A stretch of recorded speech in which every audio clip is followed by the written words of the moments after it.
This channel's content is strictly for educational and informational purpose and does not endorse or promote any form of violence, harm, illegal activities, self-injuries and communal disharmony. Tufanganj বিস্ফোরক অভিযোগ তৃণমূলের বুথের সামনে আগ্নেয়াস্ত্র দেখিয়ে ভোটারদের ভয় দেখানোর অভিযোগ বিজেপির বিরুদ্ধে। কিরকম জানাবে শ্রেয়সী রয়েছেন আমাদের সঙ্গে। শ্রেয়সী, দেখো, তোমাকে যেটা জানিয়েছি, সকাল থেকে এখনো পর্যন্ত তৃণমূলের পক্ষ থেকে মোট 9টা কমপ্লেন করা হয়েছে 7টা পর্যন্ত।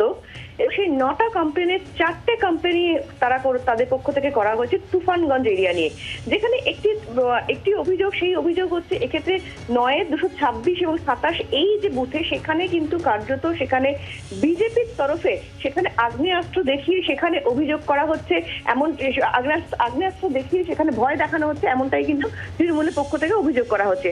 আবার অপর একটি জায়গায় যেখানে তৃণমূলের পক্ষ থেকে অভিযোগ করা হচ্ছে যে এক্ষেত্রে নির্দিষ্টভাবে সেক্ষেত্রে তাদের যে অস্থায়ী যে একটি পার্টি অফিস ছিল তুফানগঞ্জ এরিয়াতে, সেই পার্টি অফিসে কিন্তু কার্যত রাতের অন্ধকারে বিজেপির তরফে জ্বালিয়ে দেওয়া হয়েছে, এমনটাও কিন্তু অভিযোগ করা হচ্ছে।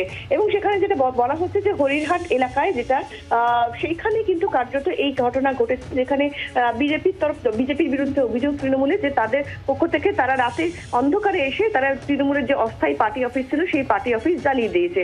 তো ফলে কার্যত তুফানগঞ্জ এলাকা নিয়ে কিন্তু কার্যত মূলত যে অভিযোগ সেখানে দেখা যাচ্ছে যে সকাল 7টা পর্যন্ত তৃণমূলের পক্ষ থেকে প্রায় 9টা অভিযোগ ইতিমধ্যে ইলেকশন কমিশন অফ ইন্ডিয়ার কাছে জমা পড়েছে, যার মধ্যে এই যে অভিযোগগুলো জমা পড়েছে তার সিংহভাগ অভিযোগই কিন্তু কার্যত, অর্থাৎ আমি তোমাকে বলি যে তার মধ্যে 4টে যে অভিযোগ, সেই অভিযোগই কিন্তু কার্যত তুফানগঞ্জ এরিয়া নিয়ে তৃণমূলের পক্ষ থেকে জমা দেওয়া হয়েছে। অনেক ধন্যবাদ শ্রেয়সী।